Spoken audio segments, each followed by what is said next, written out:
alama ya subscribe iliyoko chini ya video hii. Asante. Hizi mtazamaji wa Bongo Media, karibu tena katika dawati letu la michezo, tukizidi kukuangazia taarifa na habari mbalimbali ambazo zinajiri ndani lakini pia na nje ya Tanzania. Moja ya taarifa kubwa zaidi ambazo zinaendelea kwa sasa ni kuhusiana na issue ya goalkeeper wa klabu ya Yanga Sports Club kuondoka ndani ya klabu hiyo. Issue ya Diarra kuondoka Yanga iko hivi.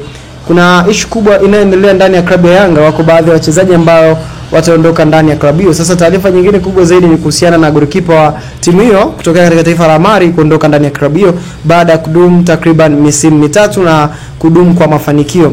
Mashabiki wa Yanga wamekuwa na pressure baada ya kuenea kwa taarifa kwamba kipa namba 1 Didier Djigui anajiandaa kuondoka.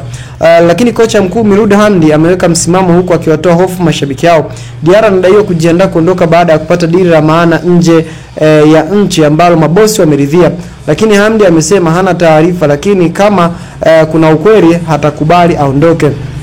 Kocha huyo alisema haitakuwa rahisi kuruhusu Diarra kuondoka mwishoni mwa msimu kama mabosi wa klabu hiyo hawataleta kipa bora mbadala.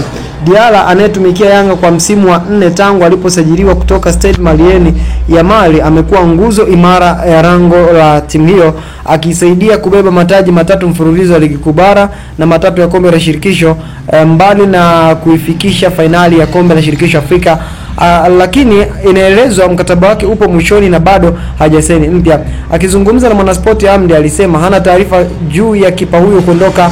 Kama ni kweli bado hayuko radhi kumruhusu, ila kwa sharti la kuletewa kipa mwenye uwezo zaidi ya Diarra, kwani anafahamu soko la makipa lilivyo gumu. Kumwachia Diarra sio rahisi kama inavyozungumzwa. Shida ni moja, kupata kipa wa aina yake ni kazi ngumu. Kila mtu anafahamu uwezo wake ulivyo na msaada wa ndani ya timu hii, alisema. Nawaza kuruhusu aondoke kama tu nitaletewa kipa bora mwenye uwezo mkubwa zaidi yake, kwa sababu najua huko nje wako wakina Diarra wachache mno na wenye uwezo wa kudaka na kuanzisha mashambulizi kama ilivyo kwake yeye. Juu ya rekodi ya kipa huyo kwa msimu huu ikionekana kushuka kulinganisha na mitatu iliyopita, Hamdi alisema haangalii sana makosa ya msimu huu, kwani sio yeye peke yake bali safu nzima ya ulinzi, hivyo hakuna cha kulaumiwa. Msimu huu unaweza kusema haukuwa bora kwa kipa huyo, lakini sijali kuhusu mabao aliyoruhusu, kwani yanatokana na safu nzima ya ulinzi, kwamba yanatokana na safu nzima ya ulinzi na wala hayaondoi ubora wa Diarra. Ni bahati mbaya tu Diarra anacheza Tanzania, lakini kwa ubora alionao anaweza kucheza hata Ulaya, hivyo anatakiwa apongeze sana lakini kwa kile alivyofanya na kusaidia timu. Hayo ndio yanayojiri kuhusiana na goalkeeper klabu ya Young African Didier Djigui kuondoka ndani ya klabu hiyo. Una hapi katika hili? Share katika upande wa comment section. See you next time. Bye bye.